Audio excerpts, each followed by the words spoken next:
Hi, welcome back to the shop and welcome to another live stream. I'm your host, Matthew. Behind the camera here pressing buttons is my producer wife, Emily. Say hello. She's going to be pressing buttons and doing all that fun stuff, also relaying your comments and questions to me so I can work and not have to try to multitask.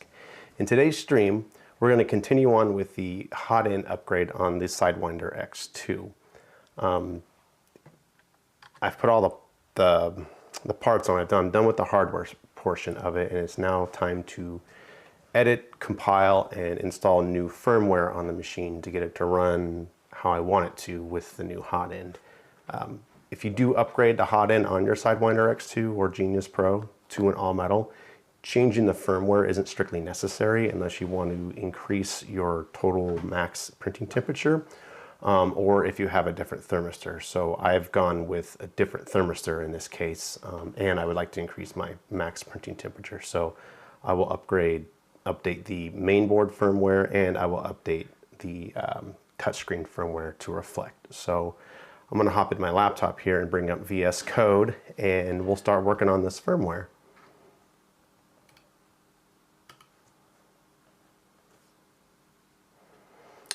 Let's see, let it load up. We have Rich, Ray, Glenn, Drew, and Ed the Old Tech Guy with us. Oh, hey guys, Ed the Old Tech Guy, nice to see you on a stream. Ed the Old Tech Guy, he was my 10th subscriber. He helped me actually get to, I think he helped me get to 20 subscribers because I was watching his streams back when I was on a different shift and I had time to do that. So we're going to go to our desktop, and I have all my Sidewinder X2 stuff in here. I'm going to select folder, Marlin source. And it's going to take it a minute for the Platform IO plugin to load up everything it needs. Excuse me. I apologize, we didn't stream last week. We all got sick.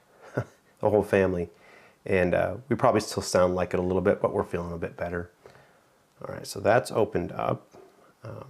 I do need to add another folder in here though.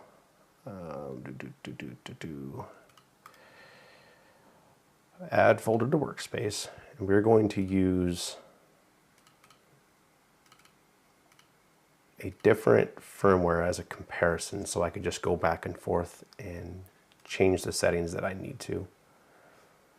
So we're going to go to this one, select for compare, and come in here, compare with selected.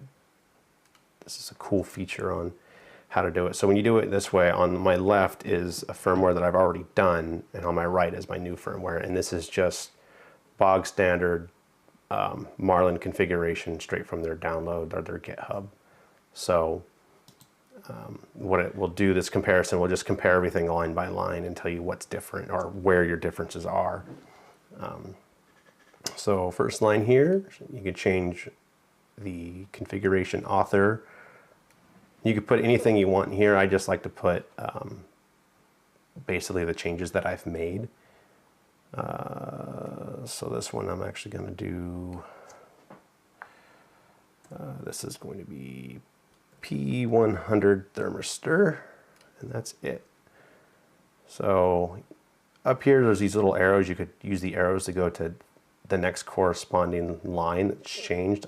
I like to actually manually go because you can get yourself confused and end up skipping if you're not paying attention. So the next one is defining the main board, and you can just use these arrows to transfer over the setting. The second port,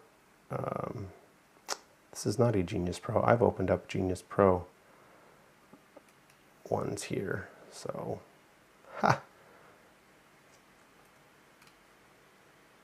this is the wrong folder. There's also not a jet engine starting up in the background. That happens to be your laptop. Yeah. So another thing, VS Code is actually pretty resource hungry. So it will cause your computer to warm up a bit. Let's see. Add folder to the workspace. this one.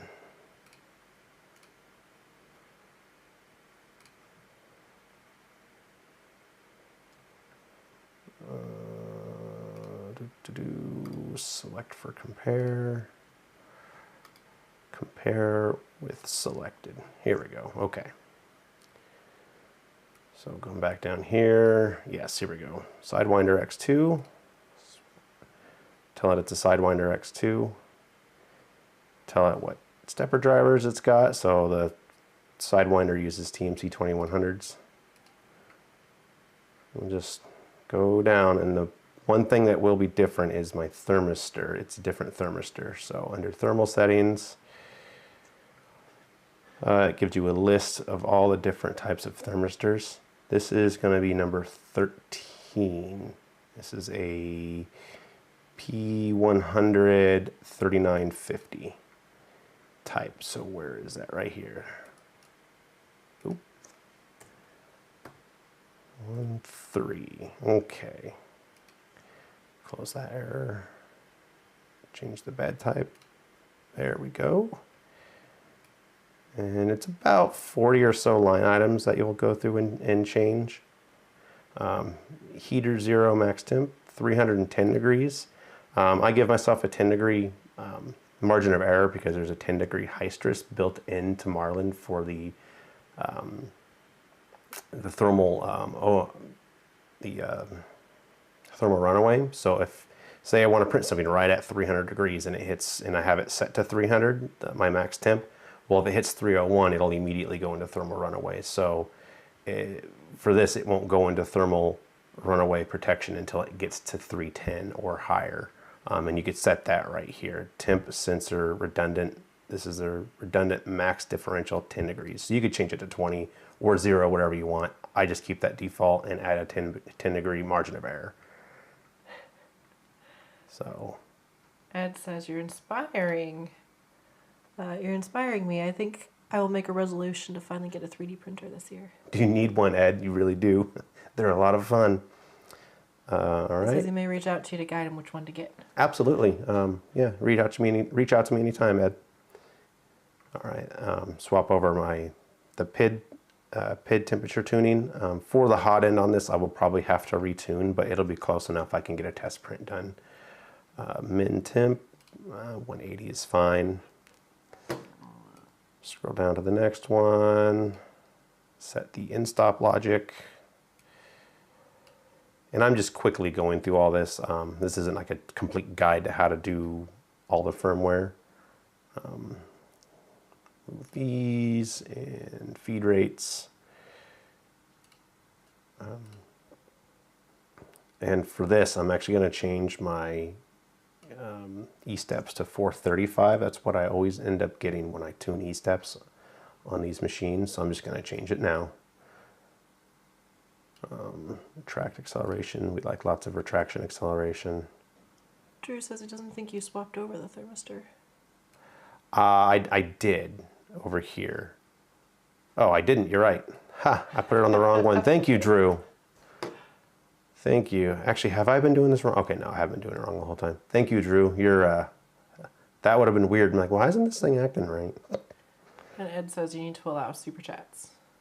So I'm not monetized yet, so I don't think I could have super chats until I'm monetized, from what I understand. I'm close. I'm at like, I'm obviously at the subscription numbers, but I'm at just over 3,300 hours, but I'm growing by about 10 hours a day, it seems like, since my viewership has gone up quite substantially.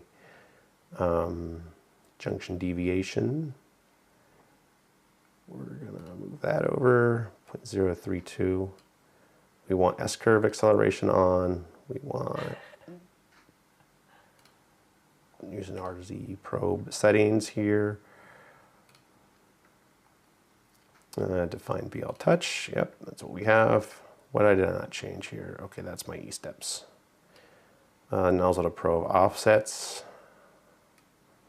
Bring those over. Feed rates. Yeah.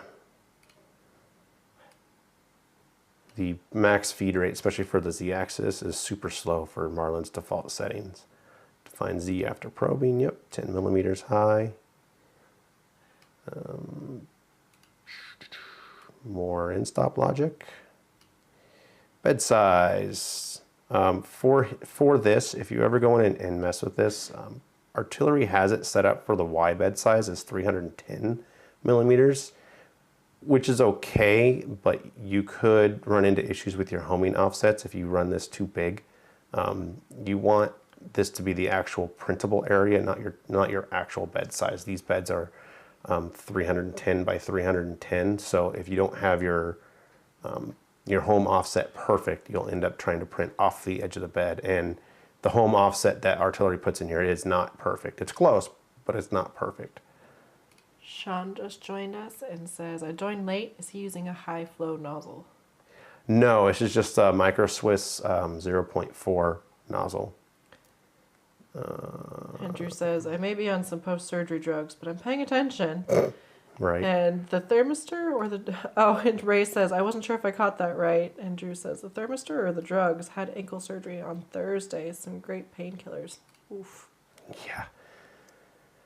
Well, hopefully you're doing better, Drew. I know I talked to you a couple of days ago, so seemed like you were in good spirits. Were you able to ever start working on your printer? X points. And Ed says, let's get you there for your monetization. Yeah. And says, I'll post some of your videos on my community page. Oh, thank you, Ed. That is awesome of you. You've always been such a good supporter of any growing channel. You've been amazing. Define Z safe homing. Yep. Feed rates. So these are your homing feed rates, and these are 120, 120, and 25 is just fine. For this machine, we definitely want EEPROM, and we want auto initiate EEPROM enabled. What did I miss here? These are your homing offsets. Make sure I put those in. We want nozzle park feature on, and then all the way down here for the NeoPixel LED. So.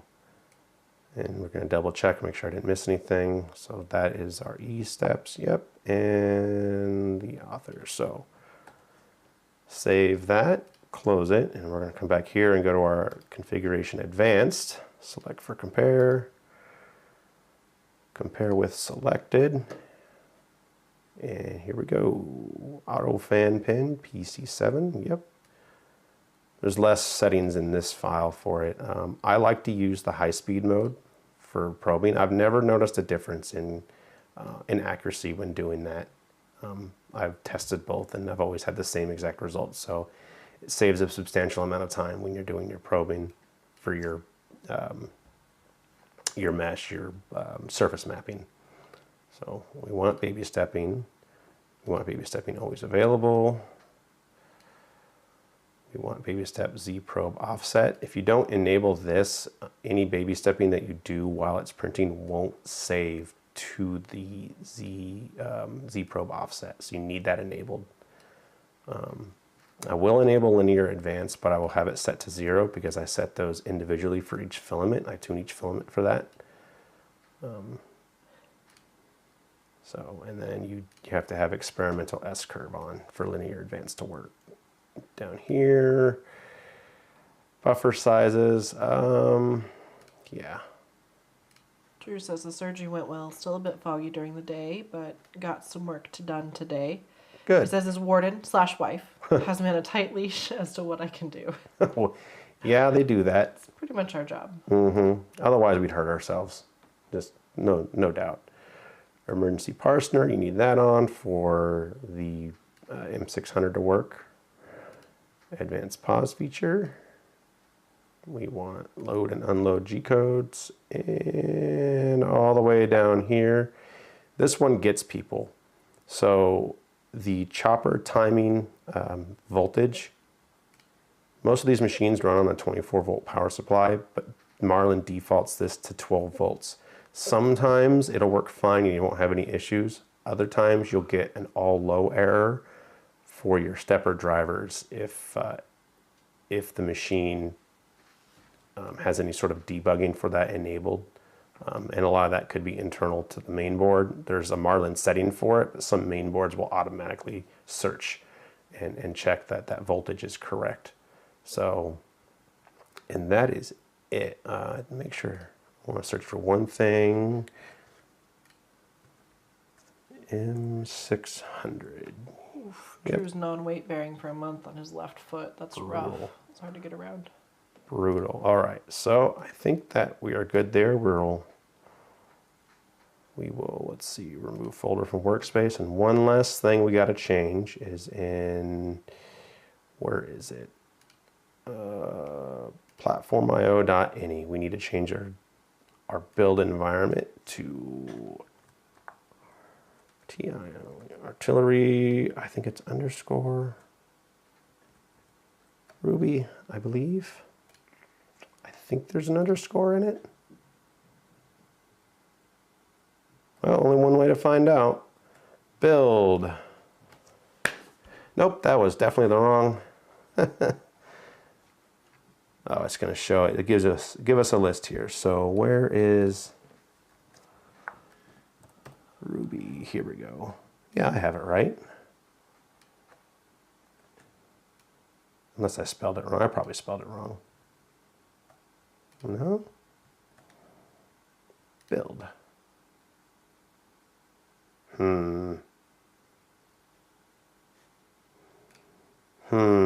What is going on here? What's going on here? Let's look here.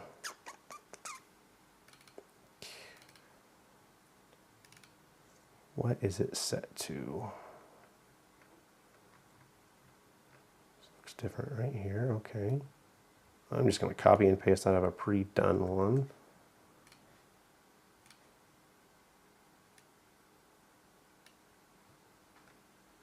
Yeah, that should be right.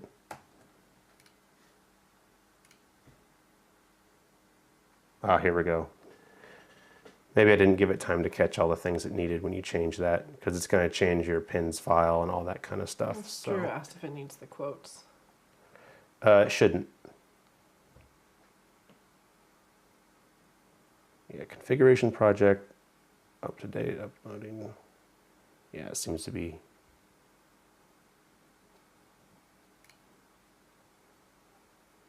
There we go. Now it's going. So now it's just compiling the changes that I made.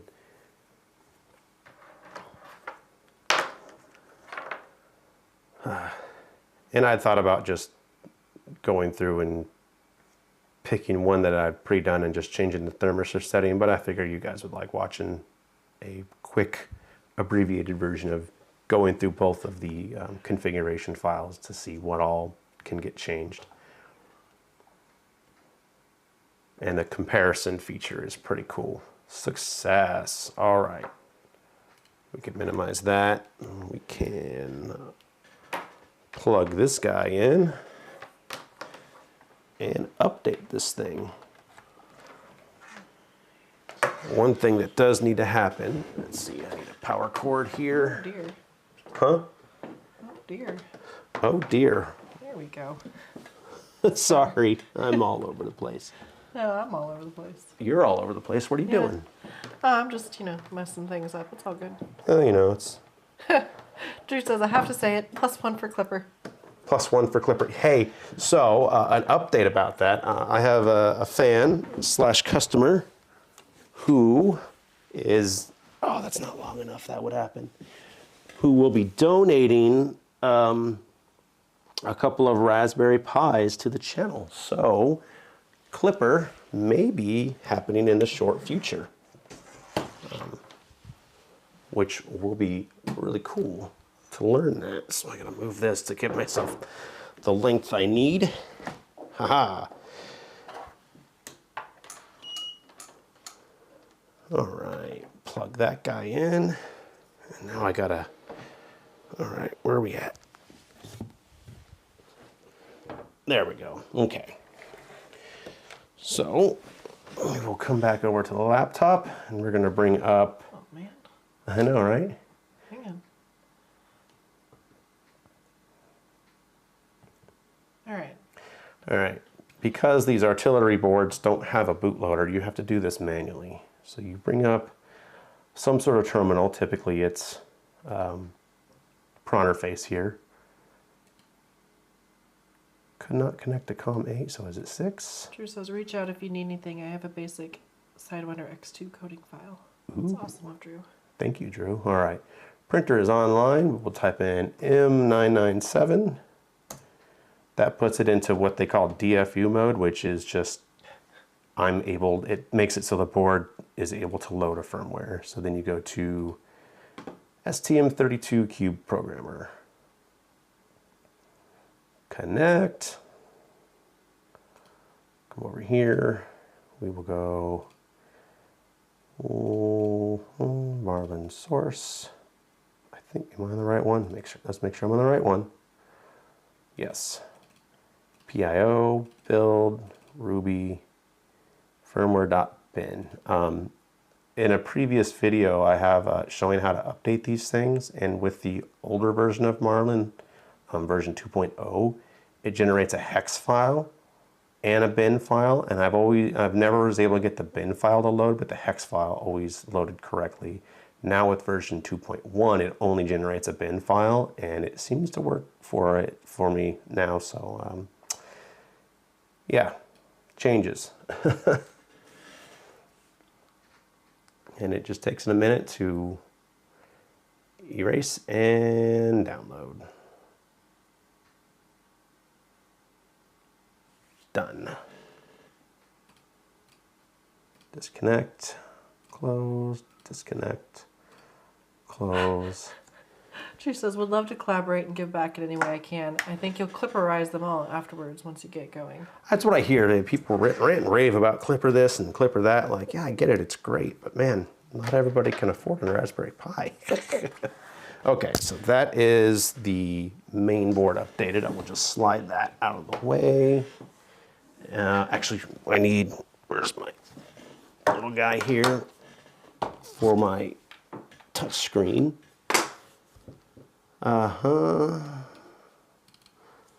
We need... Oh boy, you want that back, don't you? No, I mean, sure, bring it back. All right. For the touch screen, if you do this, you'll find, mine's the Windows version because I have Windows. These files here, copy these to the root directory of a micro SD card. And make sure that micro SD card is less than 8 gigabytes, format to FAT32. All right. Now, we'll move this over to a more convenient spot for everyone to see. All right. Micro SD card. Drew says, one Raspberry Pi 3B Plus can do up to a certain number of printers. I didn't say how many printers. I'm sure the meds kicked in at that point. And I happen to have a few of them from past projects. Nice. All right, now stick your micro SD card with your files for your touchscreen firmware, and then fire the printer up, and it should automatically start the update. Yep, you'll see it on the screen here. And this takes a couple of minutes. We cannot see that screen there. You can't. Yeah, it's tiny. You could. It's also very glarish. Is it? Well, where do you need it?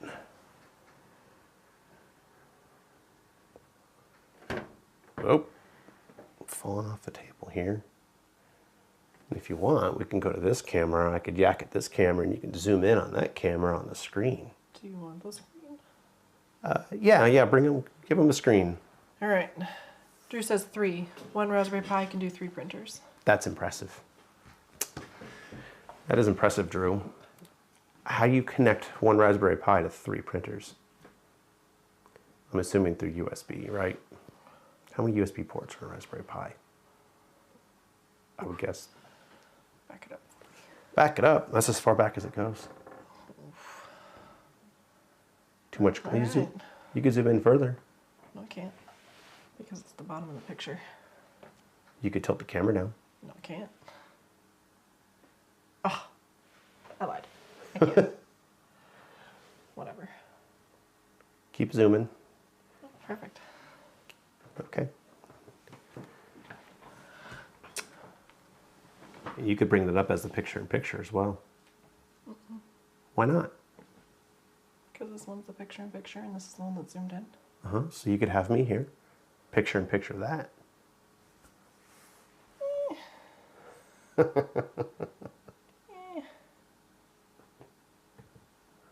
Hopefully that's not too small to see. Zoom in more.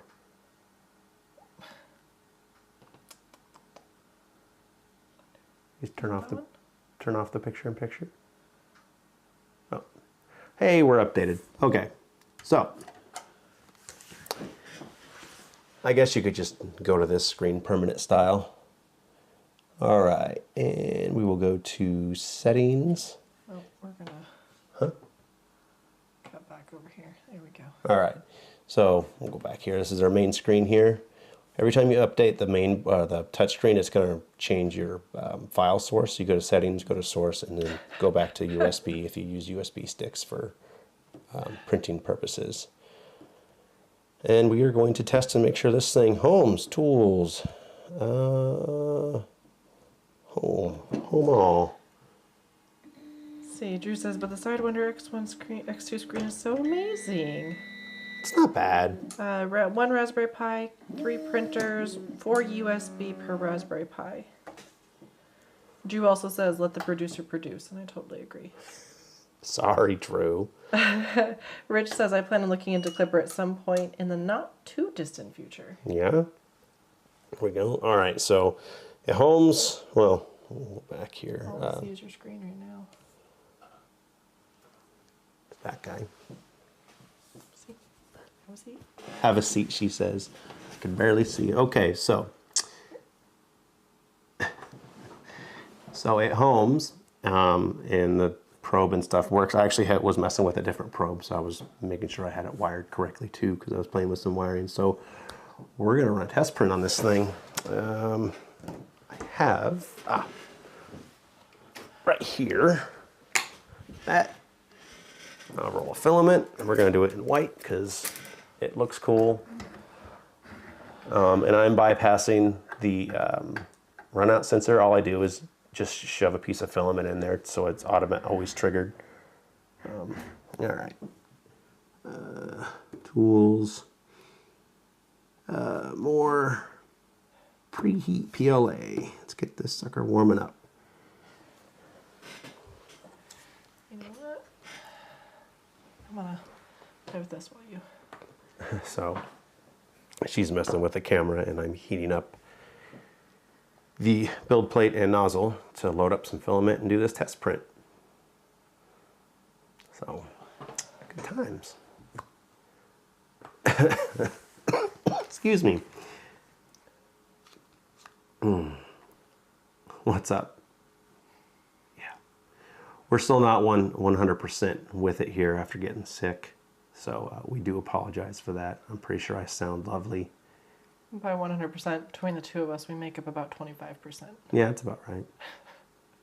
Works 25% of the time, every time. Oh, where are we at temperature-wise? Okay. Almost there. Oh, you know what I do have to do? Is I do have to set my Z probe offset. Ray says, plays Jeopardy theme. I need a piece of paper. A piece of printer paper. See, there's always something. I always forget something in these things. I spend all day preparing, and I always forget something.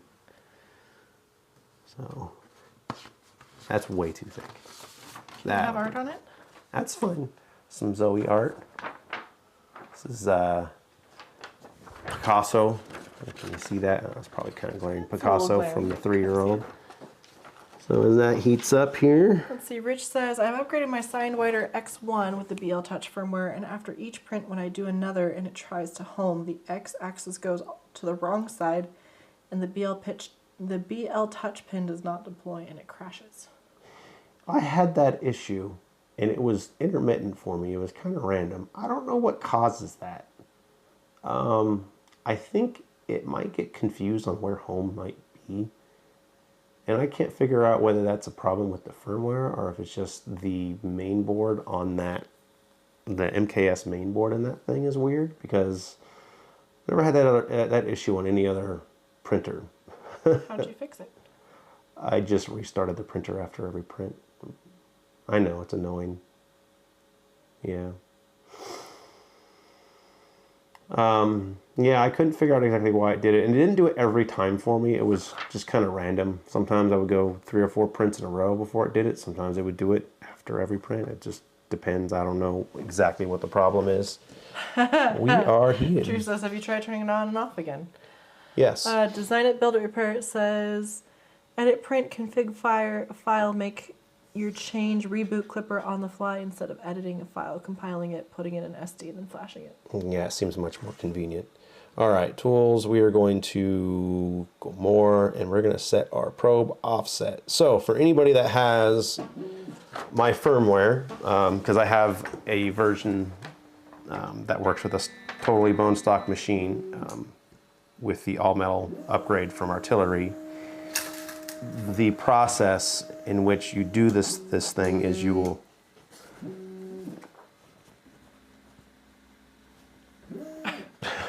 you will do the probe offset first. And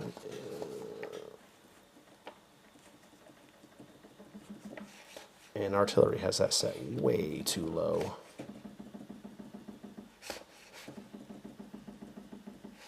There we go.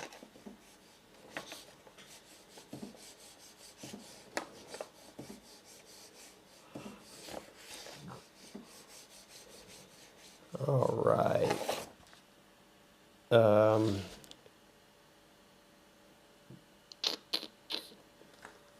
I need to reset the EEPROM, don't I? Reset EEPROM. Restart this process because I dorked that up. There are things that are persistent in the EEPROM, like probe offsets, and I had a different probe offset in the previous firmware, so it was not in the correct spot. Rich responded saying, at least I know it's not something I was doing wrong. Yeah. So I need to reset after each print. It's simple enough of a solution. Yeah, I'm in the wrong spot here. Technical difficulties. Ooh. The fresh hot in here. Smells great. Settings. No, we want tools. We want more. We want to reset save. Now we'll do this. We want to preheat PLA.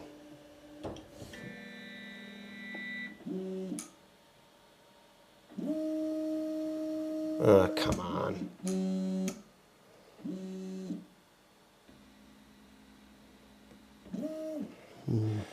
Yeah, we are nowhere near the middle here. You know what I've done? What have you done? I think for the firmware, I might have copied a Genius Pro configuration. So my no, but I had the build extents correct. Why is it doing this? Ed says, gotta go, brother. Enjoy the stream. I'll put a community post about your channel tonight. Awesome. Thank you, Ed. Thanks for stopping by. It's good seeing you. All right, we're just going to YOLO it here. Settings. No, back. Tools. More. Go up. This is never a smooth process. I was thinking to myself, like, yeah, it's just a simple firmware. No, no. Anytime you do something in front of a live audience, it's never easy. No. All right, we're going to save that. And then we're going to go through and save auto level. Rich says, this does look like where the center would be if the bed was a Genius size bed. Yeah. Well, let's see what it does for its auto leveling. If it goes all the way.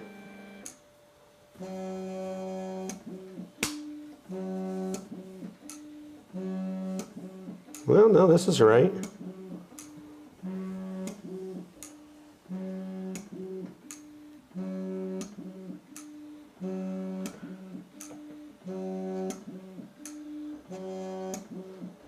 I think I've clearly got an offset in the wrong spot or something.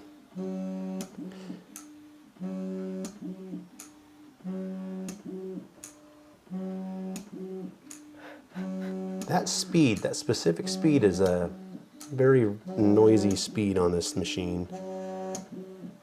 It's just remembering back fondly to the days where we took this thing out of the box and it just sat, and we were just super excited about like, what temperature can we print this at? And now look at you over here with all these fancy gizmos and gadgets on it. Right? Hey, and there we go. And it should technically save, but I'm just going to manually save it anyway because I don't want to deal with that. All right, and we're going to go back. We're going to, let's see, move. I'm going to get the Z up a little bit. We're going to load up some PLA here and do a test print. And see how it turns out. Come on.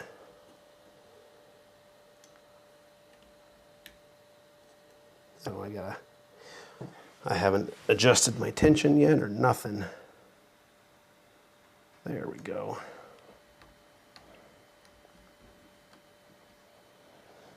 Wow, that is a tight spot in that gear.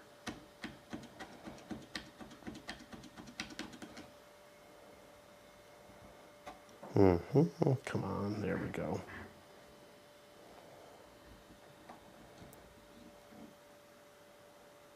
Okay. Let's print.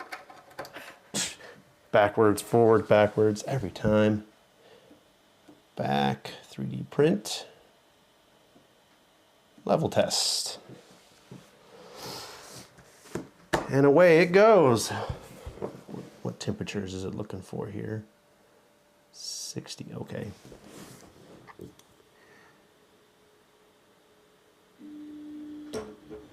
At least we know the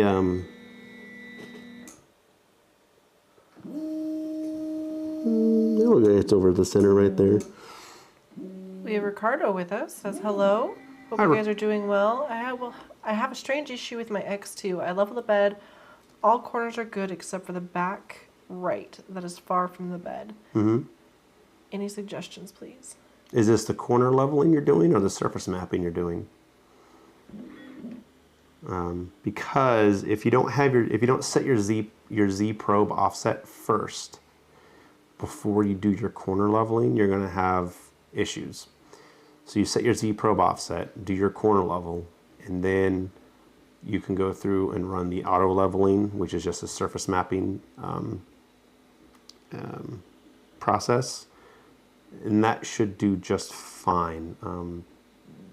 Obviously, when you do your first print or you do like a test print like this, you will do baby step adjustments to your first layer, because sometimes, not every piece of paper is born the same thickness, and when it does do its probe offset, it may think it's 0 instead of 0.2, so you probably have to go, well, depending on how the firmware's set up, you can change that. But you may have to change your first layer offset beyond the thickness of the paper. So this is coming out absolutely perfect. It's funny, it's perfect this time. No baby stepping needed. Design at Build It Repairs, it says, can I ask you what your normal day job is? I'm a flight simulator technician. If you're curious what that is, if you go back to one of our very first videos, you can see a toe brake actuator change on one of those things. Yeah. Well, making a toe brake actuator, right? Yeah, so we had a conversion done on an old sim to remove the hydraulics and go to a potentiometer for the brakes, and it was terribly done, and so I had to fix it. Actually, we're gonna Still pretty sure that potentiometer is a fake word. right. We're going to actually do a little bit of baby stepping here because we are a little high. So we're going to go down 2 ticks. So yeah, so commercial flight sims are full motion based, full cockpit visuals, the whole shebang. It's training obviously for commercial airline pilots. It's pretty cool though. The training that they get in the simulator is pretty awesome. A lot of these guys will come and get type rated for the type of airplane that the sim obviously simulates, and their first time actually flying that airplane is with passengers. Their training is in the sim is good enough, it emulates the airplane good enough that they could just hop in and fly it.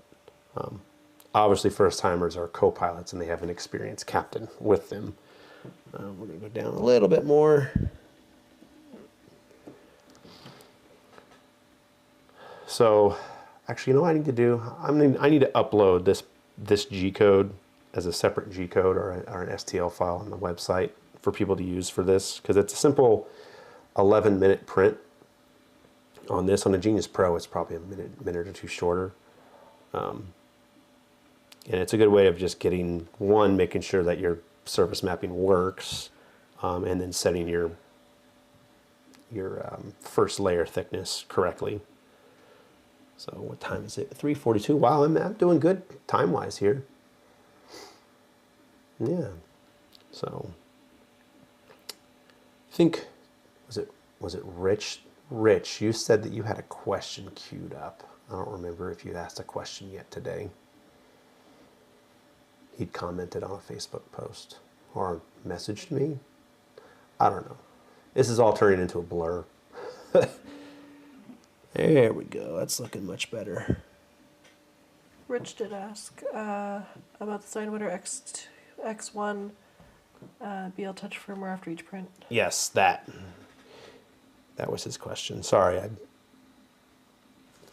my mind is still in a little bit of a haze. I'm in an antibiotic-induced haze. I ended up with a sinus infection, so yay. Kyle Boaz says, "Capped doesn't always mean experience." No, that is true, Kyle. You would know.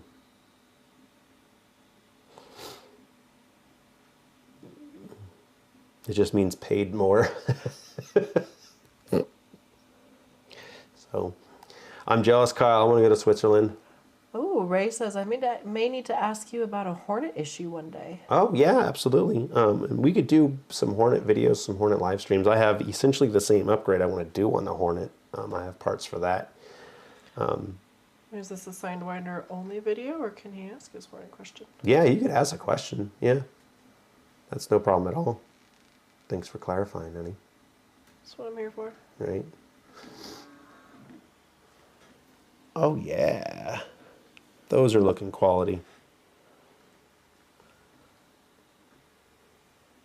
God, this machine is so quiet. It's one thing that really impressed me about the artillery machines is how quiet they are. Well, the Hornet's a little noisier. The fan in the power supply is kind of noisy, but it's still not that bad. My Sapphire Plus SP5, that thing is noisy. Wow. And of course the fan on the Chimera is kind of noisy too. But man, I don't know. Can you guys hear this? It's not barely. It's barely registering. Barely above the noise floor in the room. I'm surprised that the neighbor kid hasn't started his car yet. His Honda Civic. His Honda Civic. His Northern Michigan Honda Civic. Oh, that's funny. Okay, so Ray says, "I've had 2 Hornet hot ends and occasionally get thermal runaway errors, so 2 different thermistors. I was told it could be the aviator cable. Any suggestions?"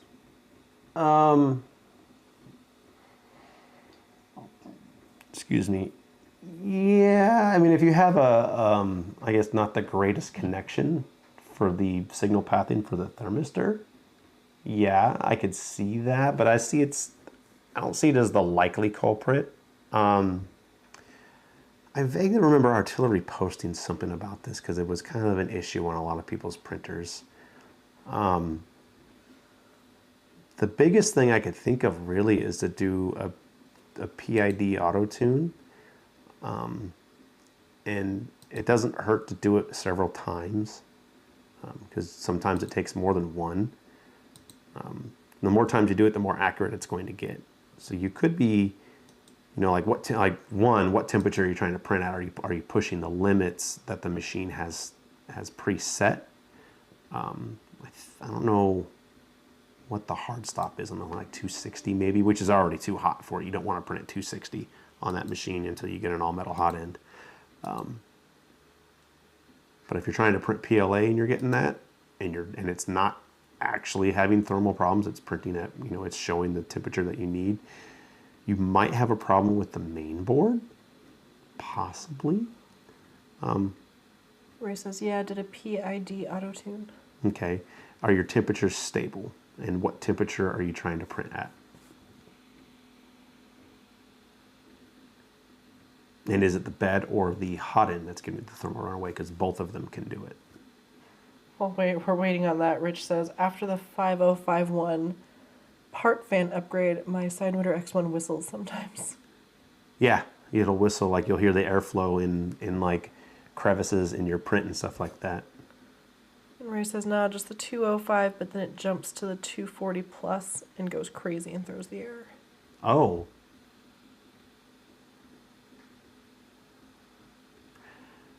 I mean, yeah, I guess you could possibly have a connection problem with the cable.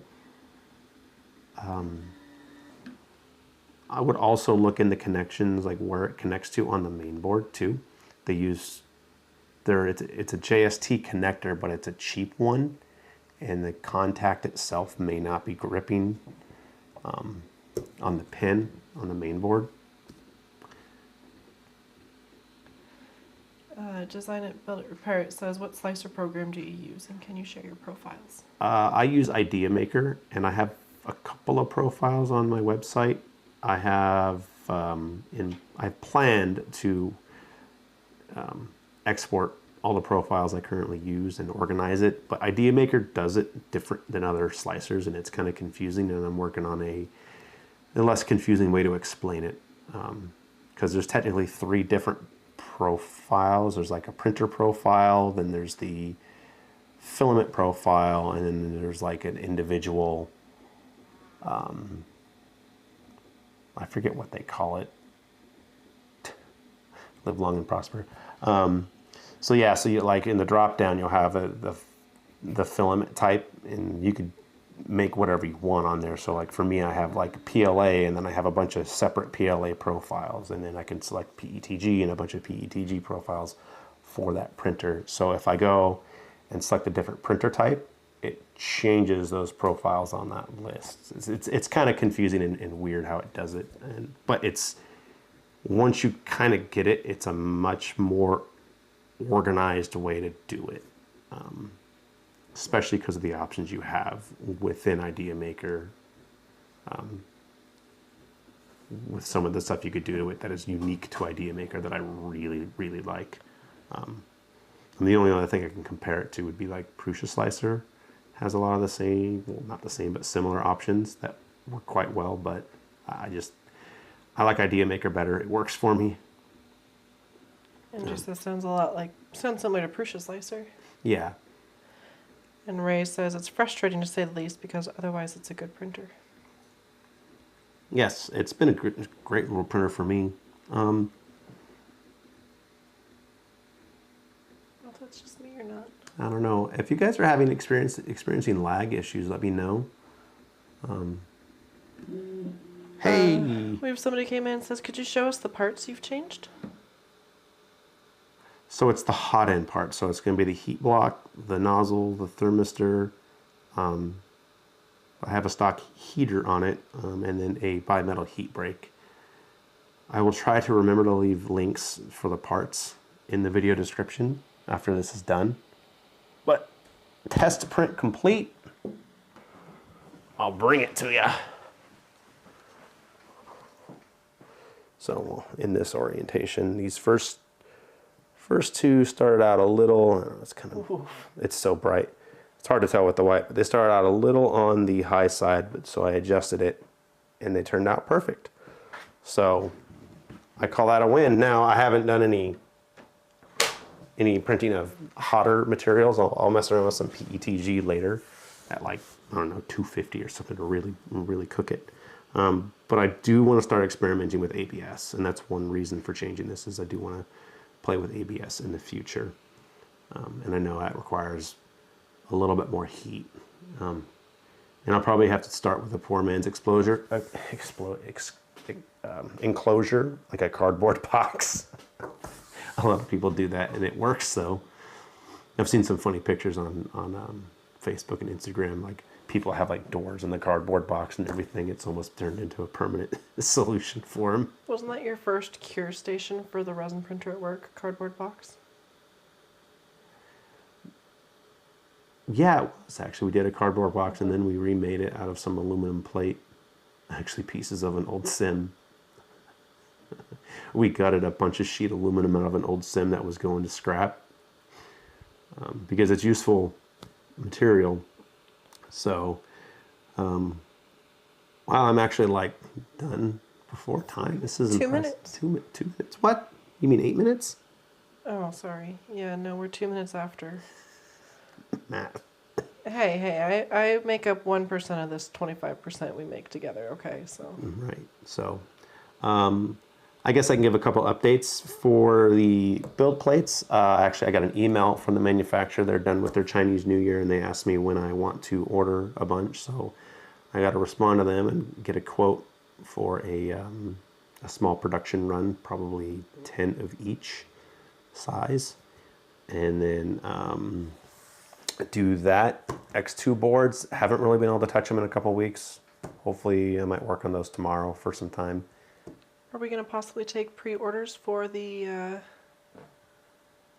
That might be helpful. Would you all be opposed to doing pre-orders for these? Because if you have more than 10 people wanting pre-order and you only Yeah. order 10, at least then we can grab the pre-orders plus 10. yeah, so if you all are willing to do that, I could set that up.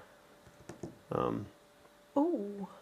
Yeah. Andrew said, considering I just tattooed my smooth PEI sheet by inadvertently touching Z on the screen while I was printing the first layer, any chance I can get that nice build plate? Rich says, I'll take one of them build plates. So Right. looks like you at least have 2 interests. Yeah. Well, I'm getting there. I said, if you guys are willing to do pre-orders, I could set that up because I can get the ball rolling a little quicker that way. Kyle asked if there will be a Hornet plate as well. Yes.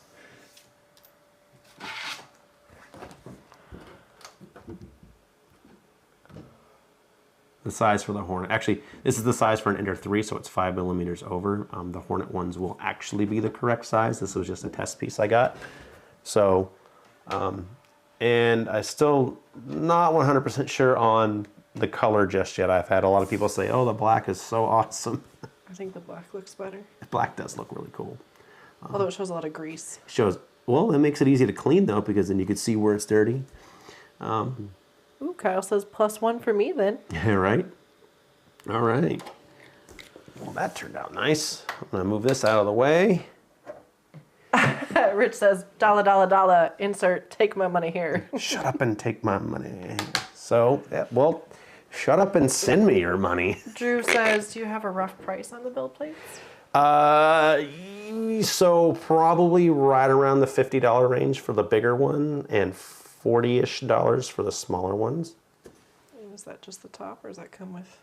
So that comes with, it's the build plate. So you Show have them what they want. You get a smooth side and a textured side, and the textured side is very nice, especially for PETG on the textured side is amazing. I've not had any issues with warping or peeling and stuff like that. And it leaves a really fun texture on your print. And you will also get the magnetic sticker with it. So, and then they they come just, beautifully engraved with the EP3D logo. yes. Wow. Let's see if I can get the, yeah, there we go. Oh, that thing looks so scratched up. Oh yes, I've been torturing this thing. I've been purposely abusing this to see how it holds up, because the the PEI coating on it is thinner than I expected. I was a little worried about its longevity, but it seems to be doing really good. I have a couple spots in it where I've kind of burnt it with the tip of the nozzle, not paying attention. That will happen, but that will happen on the highest quality of these things, where if you let a 200 plus degree nozzle just rest on it, it will melt that. That's too hot for it. So, like, I've got chunks taken out of my Wham Bam sheet. That was $100 sheet, and chunks have come off of it, where this one has held up pretty well. I've heated it up 90 degrees a couple times, and yeah, you'll see little bubbles form. That's pretty normal, but eventually the bubbles will go away. And I haven't had any issues with like permanent deformation of the surface. So far, I'm really impressed with it. It's been quite nice. And I didn't have to scuff this to get PLA prints or anything to stick to it, whereas the other ones that I have, you have to scuff it, otherwise nothing sticks. So now that it's got a bunch of scratches on it, it's well scuffed up and everything really sticks. So, and the scratches where I was using a spatula to scrape just to see how well that worked, and it did leave some scratches, but they're not super duper deep. I wouldn't do that. So in other words, you intentionally put it through a torture test. Yes, I intentionally abused this thing more than I ever would. We want to make sure before we put it on the website that we have put it through as much as we can put it through, so you get quality for what you're paying for. Yes. And I'm, fully hot pieces, just ripping them off as hard as I can to see if I could damage it. And it will leave a raised section until it heats up again, and that will slowly go away. So if you take care of it, it should, obviously it'll look better than this. This is a little bit abused looking, but I've not been able to do any damage to the textured side. But it's powder coated, and it's going to be a much more tough surface. So take that for what it is worth. Design it, build it, repair it says, do you ever invite guests on? I would be interested. I think you sent me your schematic a long time ago. I have not had a guest on. I wouldn't be opposed to it. I don't know what we would do. That's not something that's come up yet. We're still pretty new to live streaming. So, I mean, this is what, the 5th or 6th stream? Yeah, 6th stream, I want to say. Yeah, I mean, it could be something. A big thing would be, obviously, if you're out of town, cost of travel, we wouldn't be able to, at this current juncture, help out with that. I know some... What? Unless they're like remoting in or something. I don't know. Oh, Maybe yeah, reach that's out to true. you and, that's true. and you two can talk through some thoughts. Do like a remote in, yeah. For some reason, I'm thinking like someone comes and like is part of the stream here locally. Luckily, in my job, we do a lot of remote training, so I realize that you can live in the 22nd century. 22nd century? 22nd century. Your mind is in the 22nd century. So, yeah, I would have to figure out how to, if you're talking about remotely like that, how to set something up. So, yeah. All right, last question of the day. We got to get going. Design it, build it, repair it says, I'm at like a video chat piped into your stream. Right, okay, yeah. I took that away. Sorry about that. Rich says, do one of those Zoom meeting streams. So last question of the day, we got 1 more minute. Any changes for the fan inside the printer? I have a loud sound, maybe replace it with something less noisy. Who asked that? Your alarm went off. Who asked that? One of our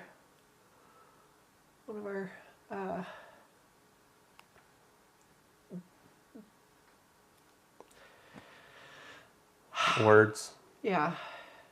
Is this a guest who has a name that you cannot pronounce? You're not supposed to put me on the spot like that, but yeah. We apologize for not being able to pronounce names that we don't know. It depends on the printer. These things are super simple as far as like the ability to modify them and stuff like that. You could put any 24 volt fan you want. Most of the main boards have extra 24 volt headers, or you could even wire it directly to the power supply. So as soon as you click on the power, you have 24 volts to a fan if you wanted to go that route. So, yeah. So that covers it. we managed to do a whole modification in 2 streams. So she's over there ready to cut this thing off. Well, thank you everybody for hanging out and asking all your questions and being troopers and being patient with us as we learn this journey of live streaming. You can contact us on our website, and you can also follow us on Facebook and Instagram at Ethereal Project 3D, where I try to post more often about ongoing and current projects. And on that, thanks for watching. Happy 3D printing, and I'll see you in the next one.